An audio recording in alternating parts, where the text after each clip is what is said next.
Escuchen esto tan bello.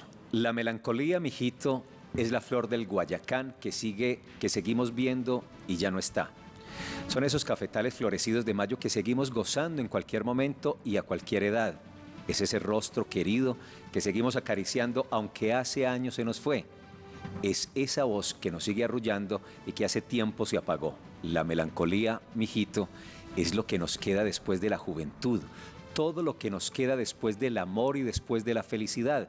Es por ella que seguimos sintiendo que fuimos jóvenes y que fuimos amados y que fuimos dichosos alguna vez.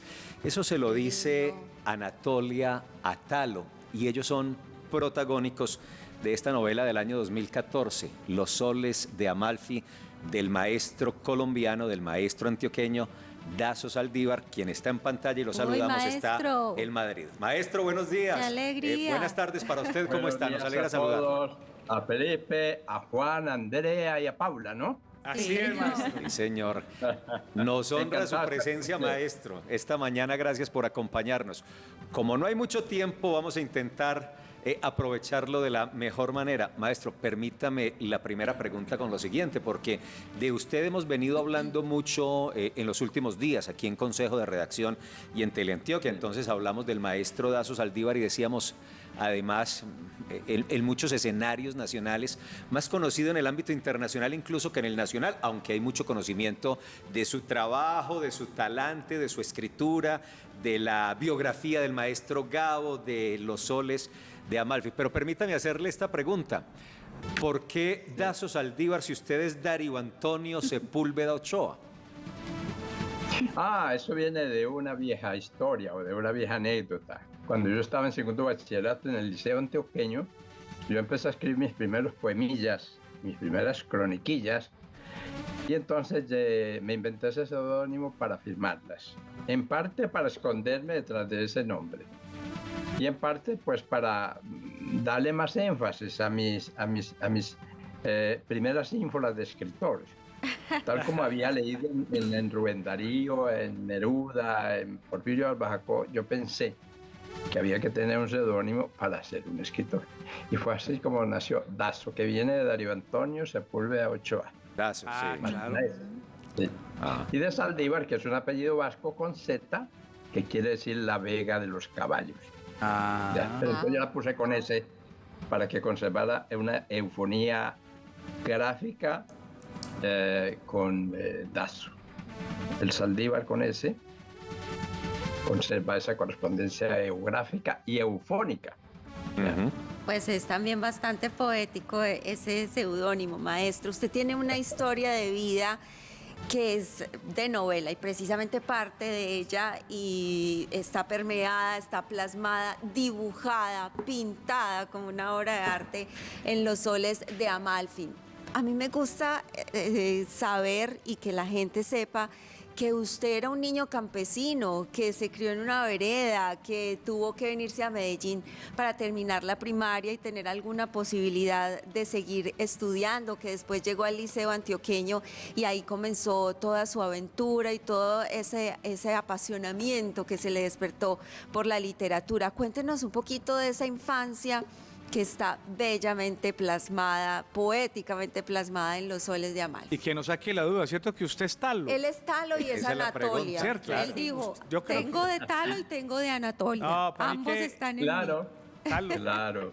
Todos los personajes de una novela son el alter ego de su escritor, de su autor. Desde los personajes más importantes hasta los más secundarios. Y efectivamente, literalmente, casi literalmente, Talo soy yo. Pero también yo soy Anatolia. Como dijo, conservando las distancias, Flaubert, Madame Bovary, c'est moi.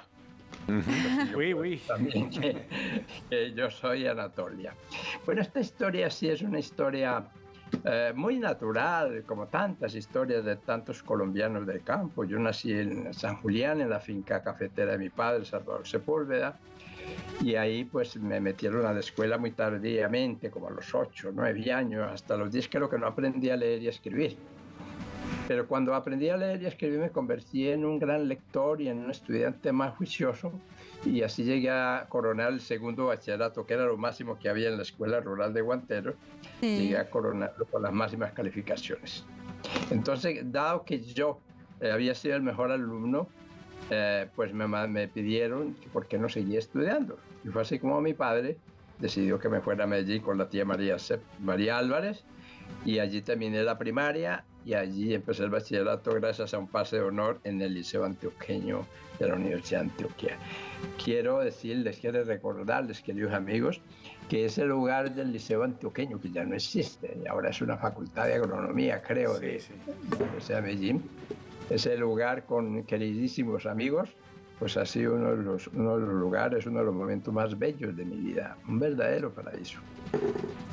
Maestro Dazo, yo quiero seguirle preguntando por Los soles de Amalfi, porque sin duda es una novela que nos describe a perfección los paisajes, las costumbres, creencias populares también, pero lo mezcla con temas muy profundos como la política, veíamos la llegada de una posible reforma agraria, pero también la religión. Y La en esas violencia. frases contundentes Violencia. encontramos en la novela, ¿está su pensamiento sobre la política?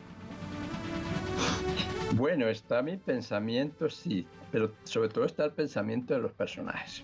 Los personajes, si bien son alter egos del autor, disienten a cada rato de lo que el autor piensa, incluso de lo que el autor siente. Y esto es también válido para las historias, para los relatos que uno narra. Yo, por ejemplo, el tema político de la reforma agraria, el tema político de las guerras civiles, creada por el bipartidismo tradicional colombiano. Ese tema yo no quería meterlo en la novela, yo no quería meterme con problemas. Pero esos temas entraron naturalmente, porque era el contexto de los años 50, en donde vive Anatolia y nace el niño Talo, que soy yo. Entonces pensé que si desglosaba ese mundo familiar, íntimo, campesino, muy personal, lleno de leyendas, de mitos, de cosas, si lo desligaba del conjunto del país, de la realidad, de la macrorealidad histórica, política, económica, cultural, etcétera, que era Colombia, en aquellos años, que eso sonaba falso. Y fue un problema porque yo dije, bueno, yo no quiero meterme en cosas políticas, no quiero ser politicismo, ni economicismo, ni nada de eso. Pero entonces, la historia del país, la historia política, la historia económica, la historia cultural, etcétera, fue entrando de una manera muy natural en la novela, que fue a través de la ficción. O sea que todo aquello que era en sí para mí como adverso, ajeno a la novela, se fue convirtiendo también en carne de ficción. Y entonces apareció una ficción total que lo englobaba todo, que lo fagocitaba todo y que lo hacía creíble. Ahí entonces yo acepté, y también los personajes aceptaron, la dimensión política, económica, historia, etcétera. Juan, antes de su pregunta, porque más creo que usted va a cambiar ya el escenario a otro texto, es que además los televidentes están viendo una cantidad de imágenes vinculadas a la vida y a la historia del maestro Gabriel García Márquez de Gabo y se preguntarán por qué. Y la respuesta es que el maestro Dazo Saldívar es el primer biógrafo de Gabo con una obra que es novelada excepcional, que tiene un reconocimiento mundial impresionante y que de hecho ha sido traducida a muchos idiomas. Eso para contarle al televidente por qué están viendo imágenes de Gabo y eso que tiene que ver con Dazo Saldívar. Ahí está el libro, precisamente, maestro, ahí está, El viaje a la semilla, donde usted cuenta maravillosamente la historia de García Márquez. Le confieso que por usted tengo estas ojeras, porque hasta las 2:30 de la mañana me quedé tratando de adelantar este libro que me tiene absolutamente atrapado, con una narrativa extraordinaria, donde usted narra de una manera fantástica la vida de García Márquez. Esta obra que además, como decía Felipe, ha sido traducida en varios idiomas, Premio Nacional en China, una obra literaria suya. Pero ¿cómo fue esa historia? Porque fue escrito en 1997, según entiendo. ¿Cómo se da esos encuentros suyos con García Márquez para poder escribir esto, una de las mejores biografías, mejor calificadas de nuestro Premio Nobel? Bueno, esa es una historia larga, voy a intentar resumirles lo máximo posible. Yo estaba en segundo de bachillerato en el Liceo Antioqueño, antes hablamos de eso, Sí. cuando salió 100 años de soledad. Bueno, 100 años de soledad nació en el 67, yo estaba en el 69 ya en segundo de bachillerato, yo fui un bachiller tardío, un lector tardío, un escritor tardío, todo, todo me llega tarde. Y espero que la muerte también, como dijo Unamuno, ¿no? Seguro que sí. Entonces, sí, entonces yo recuerdo que salió esa novela. Yo recuerdo que era un lector apegado casi exclusivamente a la poesía, a los diccionarios, a las enciclopedias, y me daba mucha pereza leer novelas. Leía relatos, los relatos de Tomás Carrasquilla, leía la poesía del Siglo de Oro, a Pablo Neruda, a Darío, a Porfirio Abraham, pero la novela era una cosa que en mí no. Hasta que un amigo llamado Fernando Gallego, un amigo y compañero de clase, me dijo, oye, hay una novela actual que está muy de moda, se llama Cien años de soledad y es del colombiano Gabriel García Márquez. Por primera vez yo escuché el nombre del autor y el título de la obra. Y fue así como yo me enruté y entré un día en Cien años de soledad. Y para mí, desde el momento en que entré en Cien años de soledad, pues fue levitar, fue una levitación como la de Remedios la Bella. Fue una cosa que me cambió absolutamente la vida, me sacudió profundamente. Yo no sabía por qué, pero a mí me encantaba esa prosa poética, esa prosa musical, esa prosa tan fluida, esa cosa tan maravillosa, con tanto sentido del humor, envolvente, torrencial. Es decir, de alguna manera yo sentía que García Márquez, que ese autor me estaba contando la vida nuestra, la vida más importante nuestra, la vida a nivel cultural, a nivel social, a nivel histórico, a todos los niveles. Y yo me quedé ya enamorado de esa novela. Estuve como 6 meses leyéndola, porque yo no quería que se me acabara. Claro. Entonces, para que se me acabara, me inventé un recurso. Y es que iba intercalando la lectura de las obras de Gabo, desde el relato de un náufrago hasta El coronel no tiene quien le escriba. Así que cuando terminé la última página de Cien años de soledad, ya había leído toda la obra de García Márquez. Entonces ya empecé yo a preguntarme quién era este hombre, quién era este mago que había escrito esa novela y que tenía ese estilo y esa imaginación que yo no había visto en ninguna parte. Y entonces ya alguien me dijo, no, él tiene una hermana monja que vive en Copacabana, que es profesora de un colegio salesiano. Y yo me armé de rojo, conseguí su teléfono y la llamé. Y le pedí una entrevista. Y me dijo, no, es que yo nunca he concedido una entrevista. Yo le dije, hermana, no se preocupe, que esta es la primera entrevista que yo voy a hacer.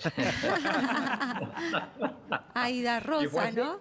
Me recibió, hablamos como 2 horas, me encontré con una monja muy, muy agradable, una mujer muy conversadora, una narradora oral de primer rango. De entrada me di cuenta que el afán de contar historias no era un don exclusivo del hermano, sino que era como una especie de marca o de familia. Y entonces hablamos, me contó muchas cosas. Y yo dije, bueno, ¿y cómo voy a resumir yo todo esto? Me puse allí durante una semana, armé en 6, 7 folios, armé mi primer reportaje, se lo mandé a Guillermo Cano y él lo publicó en la 3ª página del Magazine Dominical. Eso fue maravilloso. El título era Zoraida García Márquez. Y ahí yo conté muchas cosas de Gabo, del niño, de cómo empezó a escribir, de cómo escribía la Hojarasca, cómo le leía a la familia apartados, etcétera, etcétera. Entonces, ese fue el comienzo. A partir de ahí ya conocí a la mamá y con el empuje de Aida y de la mamá, entonces ya viajé a Cartagena, conocí al padre también, hermanos, y luego me fui a la Cataca de Barranquilla. Y así empezó ese cuento de 600 páginas. Tremendo viaje. El viaje a la semilla, así surge precisamente la primera parte que nos cuenta el maestro Dazo de cómo surge esta obra que tiene un reconocimiento, un prestigio internacional y que seguramente dará muchísimo de qué hablar. Lo ha hecho y lo seguirá haciendo. 8:27. Yo no soy ni más faltaba crítico literario, pero no sé, ahora que estamos leyendo al maestro Dazo, que mucha de esa prosa de García Márquez también está en él, en su obra, y está en los soles de Amalfi. Siente uno un poco eso, pero miren, yo creo que aquí hace falta ya un conector importante que lo va a traer Andrés Candela en Hoja de Velocidad, que toma a Anatolia, saca a Anatolia, la protagonista de los soles de Amalfi, de la obra, y la pone a recorrer no solo la novela, sino la vida del maestro Darío, del maestro Dazo, y lo lleva precisamente como al asunto del viaje a la semilla. Andrés Candela nos propone esta Hoja de Velocidad que suma una cantidad de elementos de la vida de Dazo Saldívar. ¿En qué río se esconde la piedra contra la melancolía?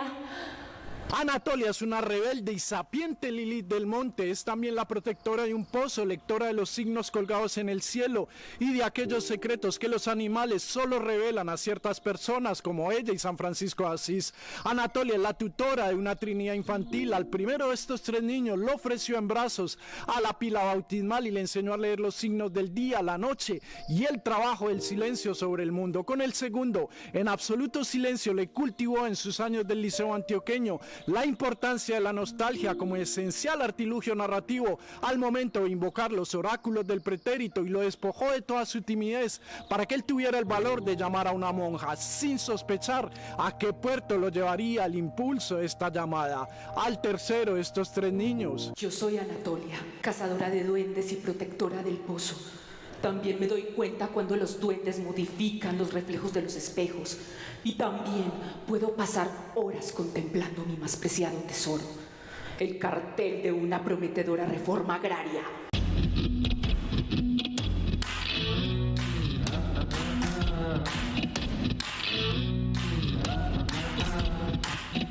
Después de aquella llamada, la monja Anatolia, a la velocidad de los almanaques vencidos, busca al tercer niño, un hombre ya con más amaneceres en Madrid que en Medellín, para manifestarle que esa hipóstasis real nunca puede morir porque Gabriel García Márquez se declaró lector del progenitor y de toda su trinidad infantil. Además, aquellos niños encarnados aún tenían una deuda pendiente con la guardiana del pozo: escribir los soles de Amalfi para que la música de la vitrola de Don Cenito jamás deje de sonar. El baile de las sombras son carne para tu miedo. Me advierte Anatolia, y con un gesto de poca paciencia levanta su vela que le otorga un fugaz brillo al péndulo de la cruz para indagar en el insomnio de mis ojos si yo aún quiero presentar todas las preguntas que ella desea manifestar. Entrega al aire todas las preguntas de la creación nacional que yo te daré, pero te maldeciré si ofreces las respuestas, porque eso solo lo pueden hacer las voces del viento ante el lector.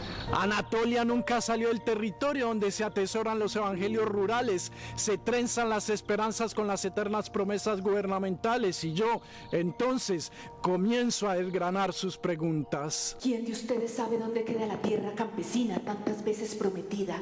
Quien la posee la defiende y quien no la tiene la pretende. ¿Por qué los hombres ya no saben los signos naturales? ¿Cuánta música es capaz de cargar palustre? ¿Qué pasa en la mañana de color azul y color amarillo? ¿Por qué desaparecen los carteles y las promesas? Talo, ¿en qué momento por fin pusiste tus pies en la arena del mar?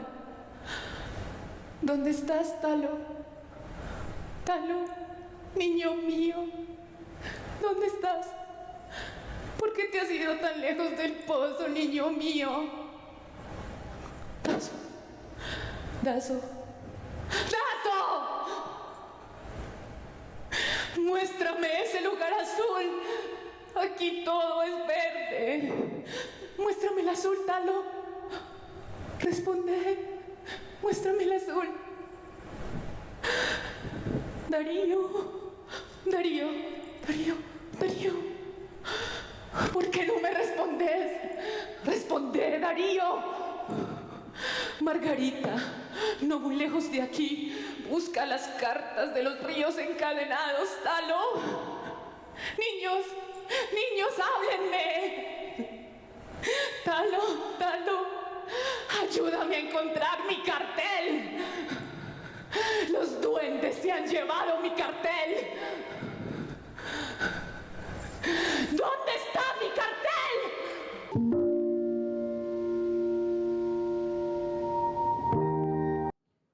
8 de la mañana, 32 minutos. Hoja de velocidad compuesta en escena y todo. Tremenda. Andrés Candela se encargó de esta producción coordinando desde Francia, pero todo aquí en la Casa Teatro El Poblado. A propósito de eso, saludar y agradecer a Byron Sánchez, guitarrista, porque además tiene una sorpresa que ya será personal para el maestro Dazo, a Pablo Mier, por la muy buena producción audiovisual para soportar esta hoja de velocidad, a todo el equipo de la Casa Teatro El Poblado, a Sergio Dávila, a Ginás, por facilitar las instalaciones del teatro, a Yarid Roll, cantante, bailarina y actriz, interpretó a Anatolia, Bueno, a todos, y recordar que incluso Yaris Roll está presentando en este momento Anatomía de la Melancolía a las 8 de la noche, por si la quieren acompañar. A todos ellos, gracias por participar. Maestro Dazo, a propósito de lo que contaba un poco la hoja de velocidad de San Julián, de Guanteros, de toda esa zona, usted tiene un proyecto de fundación, una fundación para ese territorio. Yo esta semana aquí me iba metiendo en un problema enorme,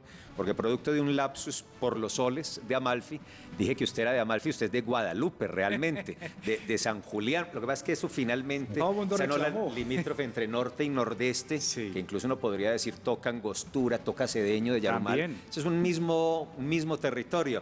Pero a propósito de eso, la fundación, ¿cuándo viene a hablarnos de la fundación y qué trabajo pretende con esa fundación, maestro? Felipe, muchas gracias.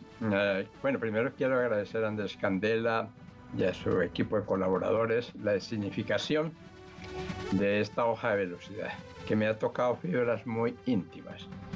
Para resumirlo y para elogiar el trabajo de Andrés Candela, debo decir que él me ha brindado ahí como autor varias otras perspectivas nuevas para mirar mi propia obra, que no siempre se encuentran los lectores. Ya sería cuestión de hablar con Andrés o hablar con ustedes personalmente, pero me ha dejado muy conmovido ese trabajo. ¿Ya? En cuanto a lo de la fundación y eso, pues bueno, eso viene precisamente de los soles de Amalfi, viene de mis orígenes, de mi relación con el pueblo de Guadalupe y mis zonas campestres de Guanteros, San Julián, claro, toda esa zona del Porce, de Guadalupe, ¿no? Que son la geocultura de mi infancia y de mi adolescencia y que siguen siendo el escenario de mis grandes nostalgias. Entonces, he visto que la novela, en quienes la han leído, tanto gente del campo como del pueblo, tanto profesores, intelectuales como amas de casa o arrieros, pues se han visto muy contentos, muy felices y se han ido otorgando ellos como una especie ya de identidad literaria. Y yo he pensado que he sentido mejor que se podría aprovechar toda esta, digamos, esta conjunción humana, social, soñadora que ha propuesto o que ha desencadenado la novela para hacer algo por la región. No solamente por el pueblo de Guadalupe y estas regiones mías, ¿no?, sino por toda una región que está determinada por la geocultura de Amalfi, de Guadalupe, El Salto, Carolina, es decir, toda esta zona donde están las grandes empresas hidroeléctricas y que es uno de los espectáculos naturales más bellos, no solamente de Antioquia, sino de Colombia y del mundo. Yo le decía a mi amigo Alejandro Maya, de Guadalupe, escritor, es alcalde y un investigador, un hombre muy interesante. Yo le decía, si un lugar como el que tenemos en el Porces, en El Salto, en San Julián, en Puente Acacia, toda esta zona, estuviera en Alemania o en España, sería un santuario de primer orden. Sería un lugar de turismo de primer orden.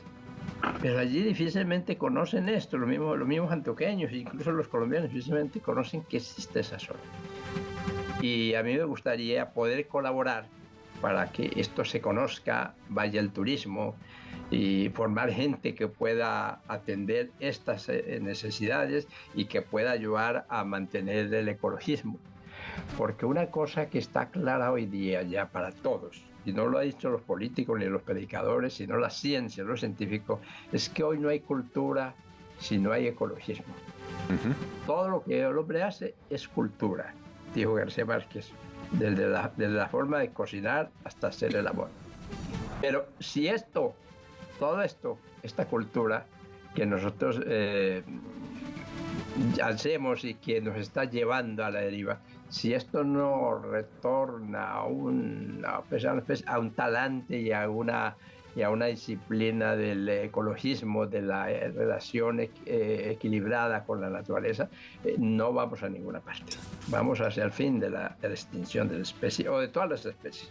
Sí. Bueno, una ronda final muy rápida esto, con el maestro Dazo, por favor. Claro, sí. Con esto poner un granito de arena para buscar estos objetivos. Gracias, maestro. Así es, maestro. Y aquí vamos a estar muy atentos a lo que usted quiera divulgar desde su fundación, por supuesto, para que tenga todo el alcance y cumpla su propósito. Maestro, tantos años viviendo en España, en Madrid. Sí. Sus hijos nacieron allá, una vida ya formada allá, pero qué extraña de Colombia.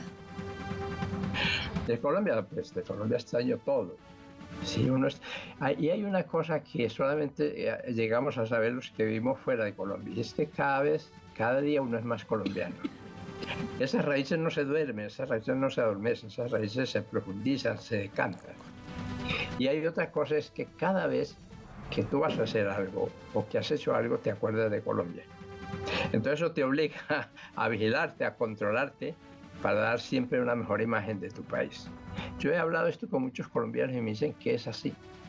Por lo que para ser colombiano hay que salir fuera de Colombia, realmente.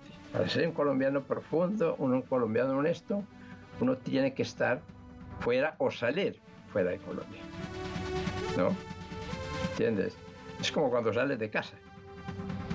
El estar ausente de tu familia, eso te obliga a llevar un comportamiento determinado, que no solamente hable bien de ti, sino que hable bien de tu familia. Maestro, yo quiero retomar un poco la experiencia, lo que significaba Anatolia dentro de los Soles de Amalfi, una mujer que daba muchos consejos, un poco cruda, pero también soñadora. Y por eso yo quiero preguntarle a usted cuál cree que sería el mensaje que le daría Anatolia a quienes sueñan con la literatura, a los jóvenes que de pronto quieren escribir, pero muchas veces por esa falta de oportunidades o por promesas que de pronto han sido incumplidas, se derrumban un poco esos sueños. ¿Qué le diría a Anatolia? ¿Qué cree usted que les diría? Bueno, decirte que Anatolia no es soñadora. Anatolia no es, ella no sabe que es soñadora y ella no sabe que es una profunda visionaria y una profunda poeta.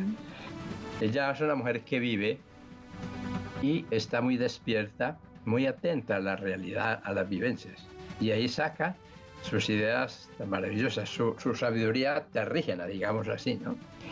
Y yo veo que ella, quizás yo soy el menos indicado para responder a tu pregunta, Paula, ¿no? Creo que ella, en el fondo, si miramos su comportamiento y su personalidad, lo que está buscando siempre es el amor, la paz, ¿no? La concordia. Que todas las personas, todos los hombres y las mujeres se quieran y se ayuden. Sobre todo yo creo que eso es lo que encarna Anatolia. Sí. Maestro, dos preguntitas finales. Muchos televidentes están preguntando dónde pueden conseguir estos libros, si están en el mercado, si pueden comprar en alguna página web. Y la segunda es que nosotros aquí en Conservación viajamos mucho, generalmente Paula, los niños y yo. Su casa es grande en Madrid. Bueno, lo suficiente. Gracias, maestro. Allá le caeremos. Bueno, los espero, pues. Bueno, ¿y dónde pueden encontrar? El libro se consigue en las librerías de Colombia, puesto que lo está editando Ariel Planeta Colombia, ha sacado la última edición revisada. Maestro, le agradecemos mucho. Más que recomendados estos textos, es una muy buena forma de acercarse al maestro Dazo Saldívar, que es de acá, que es de Guadalupe, que es del norte antioqueño, que es de esa zona que limita con el nordeste, de ese escenario y de ese paisaje espectacular que, como él dice, si esto estuviera en Europa, si esto estuviera en Alemania, sería un referente internacional. Y muchos, lo dice también el maestro, antioqueños, no conocemos El Salto, no conocemos Carolina del Príncipe. El teleférico más barato del mundo, que es ese, el del Salto precisamente. Sí, maestro, gracias. ¿Cuándo viene para que conversemos aquí? Felipe, muchas gracias. Espero estar por ahí a mediados de año. Entonces ya nos podremos ver y seguir conversando. La casa de Juan es grande también. La casa de Juan es muy grande también. Pues ahí le caemos, Juan. Con mucho gusto. Juan, ahí te caemos. Le tendré su buen café y su buñuelo. Bienvenido como siempre. Un abrazo. El maestro Dazo Saldívar en Consejo de Redacción de Teleantioquia. Felicidades. Gracias, maestro.